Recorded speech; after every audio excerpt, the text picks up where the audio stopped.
Bruce Yeany, and today in Homemade Science, I want to share an example of something called a siren disc.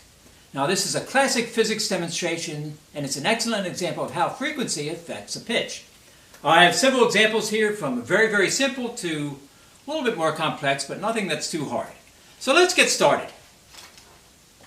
The original siren disc was developed by Thomas Seebeck around 1841 as a means of studying pure tones in sound. The demonstration has been modernized over the years, and a typical device used by universities may look something like this. Now the ones I want to show you today are much simpler than that. They're either made from CDs, or they're made from a foam plate, or this one was made from the cardboard from a cereal box. Now in closer examination, we see that all these discs have holes in them, and those holes will actually match up to concentric circles. Now we know that sound travels as a compressional wave, and a compressional wave is caused by some type of vibration or disturbance. In this case, the compressional wave forms every time the airstream passes through one of the holes.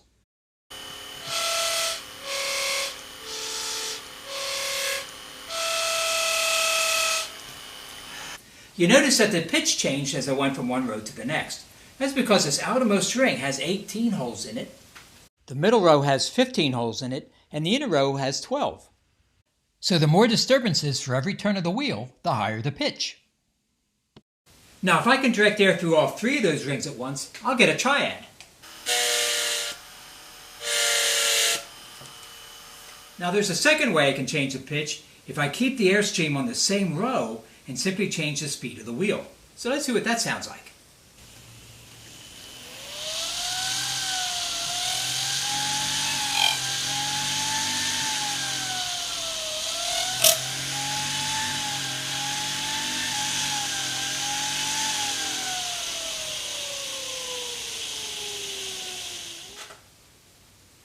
Now that you've seen the operation, let's take a look at what's needed. First of all, the air source could be as simple as blowing through a straw, or another possibility is to fill up a balloon and then use a hose to direct the air source. Now next up, of course, we have to get the wheel spinning. Something like this is not going to work well, it's too loud. I found it could be as simple as gluing a motor onto a battery. All it took was a little bit of hot glue. There it is. This one's a little bit nicer. It has a handle to hold on to.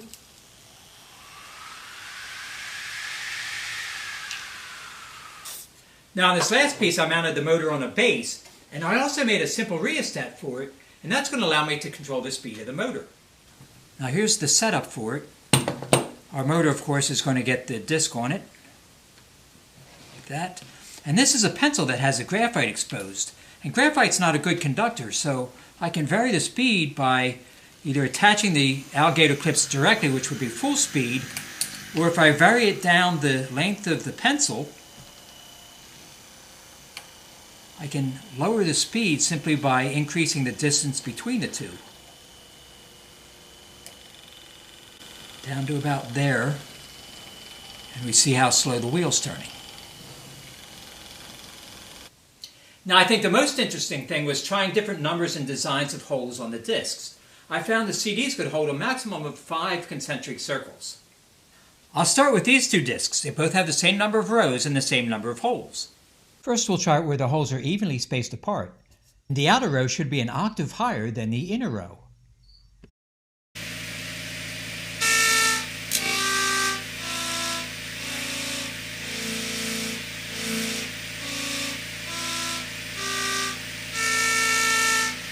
On this disc I made the hole placement random.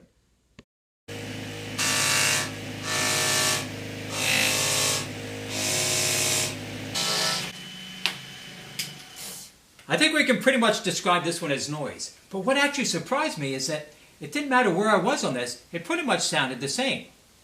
Now let's go on and try another one. Here we have two sets of 8 holes, one towards the center while one's towards the outside. Now let's see if it makes a difference.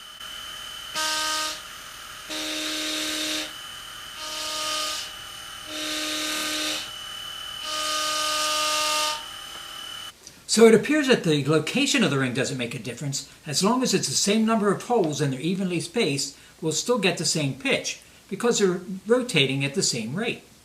Now let's go on and test this wheel, which has different sized holes.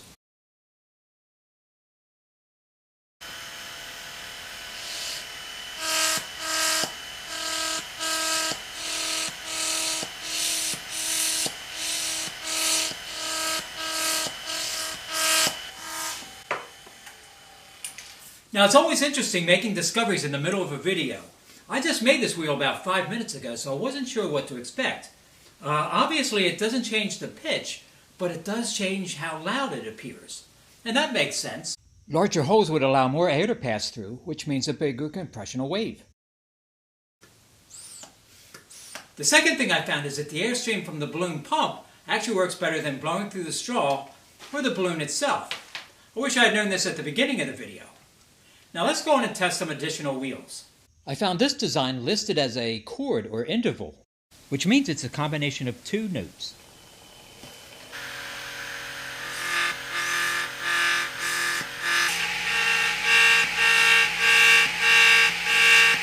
This disc was fashioned after a design I found online.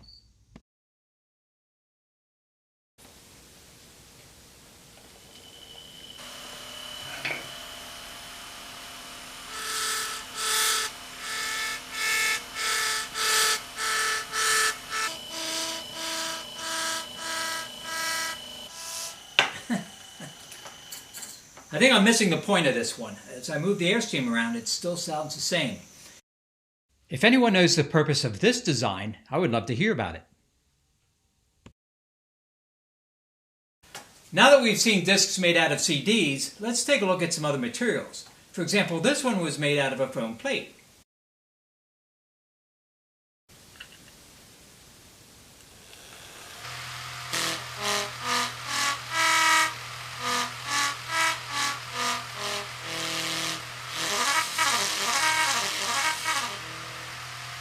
And finally, this last disc is made out of the cardboard from a cereal box.